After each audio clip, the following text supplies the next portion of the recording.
Oi família, seja muito bem-vindo. O vídeo de hoje aqui é um pouco mais sério, independentemente do que a gente já tem conhecimento sobre o fato, né, sobre o comunismo, o socialismo. Me mandaram esse link a partir do Instagram. Só que também no Brasil tá cheio de podcast que você quase não conhece nenhum, entende? Você quase não conhece nenhum podcast. Tem muitos podcasts, mas as coisas que vêm lá que são interessantes, entende? Tipo, o que é que diz aí? O que é comunismo, socialismo? Renata Barreto. Vamos ver o que a Renata Barreto vai falar. Não, na verdade, o que a gente vê é assim. Primeiro que as pessoas confundem muito comunismo com socialismo. Ah, já começa com isso, de confundir comunismo e socialismo, né? Na minha percepção, o socialismo é a passagem para o comunismo, é a última etapa para o comunismo. Eu penso isso, entende? Até agora. Isso acontece muito. E é uma guerra, né? Você às vezes fala de Mas o capitalismo, que é o comunismo? né? O pessoal fala, por exemplo, socialismo, né? Vem a ideia do Karl Marx, né? De dividir as coisas, aí falam, cada um fala uma coisa, né?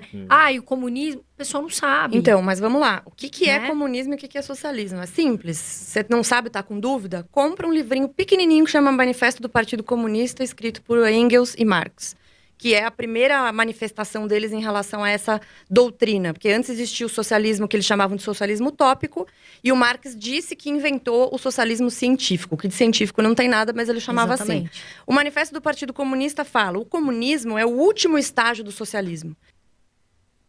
Entendeu? Não. Aí inverteu o que eu disse, entende? Então, o socialismo ele é necessário para chegar ao comunismo. Entendeu? Essa é a percepção que eu tinha, então acho que ele é certo.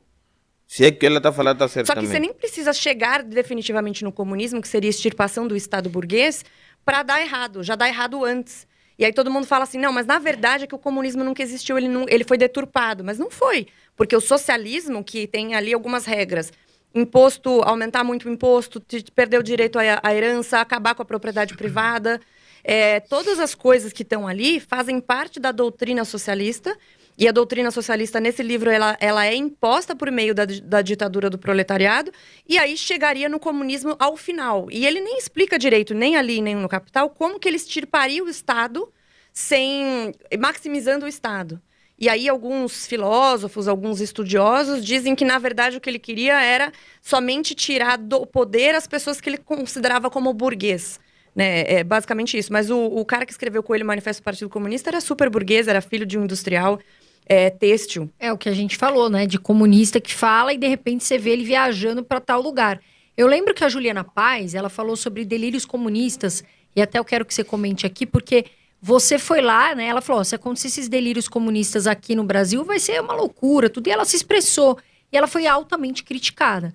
E eu lembro que você se posicionou e defendeu essas... A Juliana é minha aluna, inclusive. Ela fez meu curso, a última... Eu não sei se ela concluiu, porque a Juliana...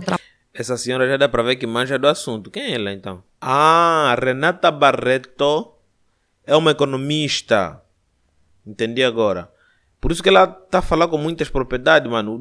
Você não precisa entender o que ela tá falando. Você só precisa saber que ela fala bonito pra caramba, né? Ela entende de história, economia e política. Agora eu entendo. Ela manja do assunto. Trabalha muito, né? Faz muita gravação e tal. Tá sempre na loucura lá. Mas ela tava assistindo algumas aulas. Até conversei com ela um pouco sobre isso.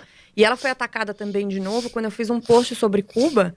E aí ela falou, nossa, o Twitter... Lembra quando teve a manifestação em Cuba e tal? Sim. Aí ela falou, o Twitter tá quieto hoje. E aí também foi ela fez uma publicação, um comentário na minha publicação. E também deu aquele balaio todo. Só que o problema é o seguinte... As pessoas que defendem isso, na maior parte das vezes, nem sabem o que elas defendem. Elas não sabem o que é capitalismo e muito menos o que é socialismo e comunismo. Acha que socialismo é defender os mais pobres. Não é. Socialismo não é defender os mais pobres. Socialismo é a divisão igualitária das coisas, mas que acaba deixando o governante e seus amigos muito ricos. Aconteceu isso em todos os lugares que isso foi implementado. Cuba, Venezuela, Coreia do Norte. Tem um documentário na Netflix que chama Como Se Tornar um Tirano. Que é muito bom. Eu assisti, muito bom. Muito bom. E você viu as similaridades dos regimes Sim, totalitários? e todos eles têm uma característica igual. Aí fala assim, mas é que esse é de direita e esse é de esquerda. Independe. O problema é o coletivismo. O problema é esse. Até o nazismo tinha essa característica de falar mal de pessoas ricas, que no caso eram judeus. Então, eles absorveram essa maneira de gerar ressentimento nas pessoas Obviamente que tinha uma questão étnica ali, mas por causa da riqueza. E ele colocou a culpa na perda da Primeira Guerra Mundial pela Alemanha nos judeus. Então ele direcionou esse ressentimento para os judeus e conseguiu fazer aquilo que ele fez. E a população acreditou naquele líder, E a população né? acreditou e achou legal. Então, assim, o que tiranos conseguem fazer com a cabeça das pessoas é uma loucura. Mas se compara o nazismo com o comunismo de Stalin, ou com o que aconteceu na China, com Mao Tse-tung, ou o que aconteceu lá nos tiranos, ele fala do Gaddafi na Líbia, ele fala do Saddam Hussein no Iraque. É tudo parecido. E eles estatizam tudo, colocam tudo na mão do governo, cria-se facilidades e privilégios para aqueles que estão perto do governo. Eles são líderes populares e populistas. Então, eles são muito populares. Ele chega lá, a sua geladeira está vazia, eu compro coisa para você, eu te dou uma casa. Então, ele mantém a população no cabresto dessa forma. E todos os regimes totalitários foram assim. Então, muito mais importante do que falar direita e esquerda é ver as similaridades dos regimes totalitários. Fascismo de Mussolini também. O Mussolini era um socialista que ficou meio triste desde que ele foi expulso do Partido Socialista e acabou fundando o fascismo. E as bases do fascismo econômicas tinham muitas similaridades com o socialismo. Ah, mas o fascismo é de direita, o nazismo é de direita e o comunismo é de esquerda. Mas pega as características, como eles se parecem. E as pessoas que falavam muito isso eram os economistas da escola austríaca, Mises, Hayek, que identificaram essas similaridades e falaram: nós precisamos lutar contra o autoritarismo, contra os regimes totalitários. Se ele é de direita ou de esquerda, como você entende, isso independe. A gente não está lutando contra a direita ou contra a esquerda, é contra regimes totalitários. E eles se parecem muito. Basta ler. Tem um livro que chama A Doutrina do Fascismo, escrita pelo próprio Mussolini. Ele chega lá e fala assim: nós somos uma doutrina antiliberal. Enquanto os liberais falam de indivíduo, nós falamos de Estado. Tudo dentro do Estado, nada fora do Estado, etc. Aí fala assim: não, mas liberais, hoje em dia falam, né? Os liberais são fascistas. Você fala: quê? Da onde que vocês tiraram isso? Eu até queria te perguntar uma coisa que eu escuto muito. Ah, o Bolsonaro é fascista. Cara, o Que você Bolsonaro acha que pode você ser fala? muita coisa, mas não é fascista. E eu acho isso um desrespeito até a tragédia que aconteceu na Itália dos anos 30. É um desrespeito também para as vítimas do fascismo, para as vítimas do nazismo. Quando você banaliza alguma coisa, se todo mundo é nazista, ninguém é nazista. Se todo mundo é fascista, ninguém é fascista. Fascismo é um negócio muito específico e pontual. Bolsonaro tem diversos erros. Eu acho que ele está numa tocada super populista agora, né, economicamente falando. Ele tem um background militar, e o background militar brasileiro, ele é bem estatista também. Então, aquela cabeça um pouco enraizada de, não, a gente precisa fazer intervenção. Então, ele vem desse background. Mas falar que ele é fascista, a melhor de todas foi quando colocaram um artigo dizendo que o Mussolini dizia que era importante armar a população. E falaram: olha só como o Bolsonaro é fascista, porque ele também quer armar a população. Porém, eles, na tradução, eles não viram que o que ele queria dizer, e ele fala isso, a tradução de povo no fascismo é Estado.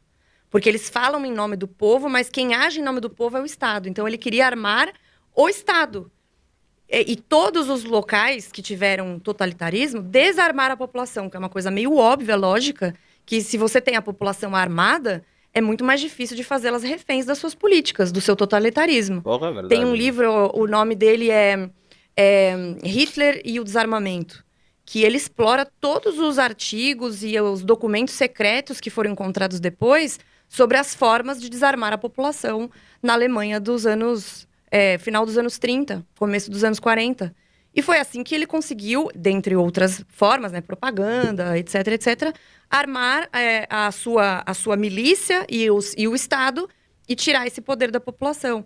Então, é muito complicado. E são livros, Carol, que você consegue encontrar na Amazon, por acaso, e baratinhos.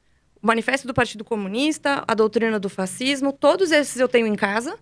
E você fala assim: nossa, você tem livros do nazismo. Sim, porque para eu poder falar algo de alguma coisa, eu preciso entender o que está ali. Entende? Para rejeitar ou para gostar de uma ideia, primeiro eu preciso estudar. E as pessoas hoje em dia falam para os outros estudarem e não fazem isso. E olha, Hoje em dia nós defendemos coisas que nem sequer entendemos, entendes? Basta uma pessoa que a gente confia, basta uma pessoa que a gente segue, fala sobre aquele tema e dá a sua própria opinião. A gente já quer seguir, a gente é galinha que segue pato, entende? Então, isso acaba muito por dificultar o nosso desenvolvimento desenvolvimento social e político. Aqui tem muita gente que vai me falar, não falar de política. Não estou a falar de política, estou a falar de sociedade em si, entende? Por exemplo, aqui em Angola, o que acontece aqui em Angola? Nos anos 70 aqui foi implementado um governo marxista, só que de lá para cá houve muitas alterações. E uma das grandes dificuldades que eu acho, né, que esses historiadores e políticos cometem alguns erros também quando eles se explicam, é que eles não levam em conta as mudanças que os regimes estão a ter. Os próprios fundadores desses próprios regimes deixaram algumas regras para poder identificar aquele regime como tal. Já existiram pessoas dentro desse próprio regime que viram mudando as coisas sem registrar. E é um registro que hoje em dia faz sentido na nossa vida, entende? E que muitos historiadores, muita gente que fala sobre ciências políticas, fala sobre geopolíticas, deixam passar. É que a comunidade que temos hoje é uma comunidade misturada de comunista, socialista e capitalista, todos vivendo só num sítio, entende? E ali nasce uma outra coisa, que é uma das coisas que os comentadores geopolíticos não conseguem pegar. Eu, na minha opinião, penso o seguinte: o socialismo não é bom para ninguém, entende? Ela aí falou uma coisa muito importante, que é que o socialismo favorece o Estado. O socialismo é para o Estado. A comitiva das pessoas que estão dentro do Estado é que mais se beneficiam do socialismo, diferente da população. A população é proibida de crescer economicamente. Todos aqueles governantes enriquecem. Isso é uma coisa tão óbvia que aqui em Angola se faz muito sentido. Até em Cuba também se faz sentido. Só que hoje em dia muita gente tenta militar sem saber o que é direita e o que é esquerda, entende? Por exemplo, que ela disse aqui no finalzinho que tem pessoas que são chamadas de socialistas, tem pessoas que são chamadas de genocidas, tem pessoas que são chamadas disso e daquilo. Então, nós estamos a tentar banalizar as coisas. Mas, poxa, ela é muito boa. Gostei dela, Renata Barreto. É muito mais fácil a gente encontrar estudos, porque a gente está falando aqui da época do Hitler, e ele investia muito em marketing, né? Uhum. Ele investia muito em marketing para mostrar que o nazismo realmente era o caminho certo, que o nazismo era ótimo. E não se tornar um tirano, todos eles faziam isso, né? Exatamente, todos eles investiam muito em marketing. E ali era fácil, porque era fácil manipular. A televisão aquele povo, sim. Bom, na Coreia Do Norte tem uma TV, né? A história da Coreia do Só Norte TV é estatal. muito louca. Pensar que em pleno século XXI ainda tem um... Eles, eu não sei se você viu o documentário, Carol, mas o Kim, o primeiro Kim, que eu nunca sei os nomes dele, eu sempre confundo. O primeiro Kim, que era o avô, né? Que agora já tá o neto. Eles fizeram de uma forma que ele disse que ele inventou o hambúrguer. É absurdo. E a população acredita. Eles elevaram ele a um deus, né? Então esse negócio da propaganda é outra coisa que os nazistas dominaram, os fascistas dominaram, os comunistas dominaram, e isso é válido até hoje. A propaganda socialista comunista, ela é muito sedutora. Muito. Ela te envolve muito nessa coisa da igualdade, né? E aí tem uma frase do Karl Popper que eu acho que é muito boa, que é a tentativa de fazer o céu na terra fez o inferno, trouxe o inferno. Que é essa coisa de tem que ser todo mundo igual, ninguém não é igual. Não dá pra ser igual, Você tem personalidades diferentes, criados pelos mesmos pais, na mesma situação, com os mesmos recursos, a mesma tradição, e tem personalidades diferentes. Um tem uma habilidade, o outro tem outra. Isso é assim no mundo inteiro. Por que tem pessoas que são muito mais bem-sucedidas do que outras? Óbvio que também tem a questão da oportunidade, de onde ela está inserida, tudo isso está na conta. Mas muitas vezes porque ela abdica de outras coisas que outras não fizeram. Exatamente, do empenho, da disciplina, persistência. E de ter uma habilidade, um dom, uma visão de longo prazo. Então, o que o Elon Musk conseguiu construir, por exemplo, goste ou não do Elon Musk, ele é um cara que teve uma visão de longo prazo muito diferente. Ele conseguiu fazer um carro elétrico que dá um pau numa Ferrari. Inclusive, o valor de mercado da Tesla hoje, saiu até hoje, notícia, $1 trilhão. Eu quero que vocês entendam que eu não estou aqui para tomar partido, principalmente quando se trata sobre a questão social brasileira, entende? Acho que ainda não me diz respeito.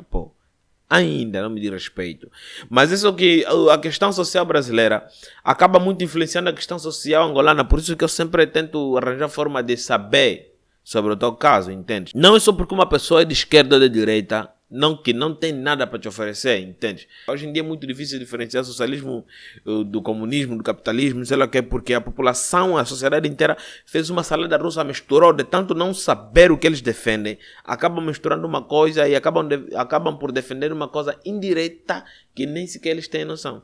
Então, esse foi o vídeo de hoje. Obrigado por os que estavam do outro lado. Tchau.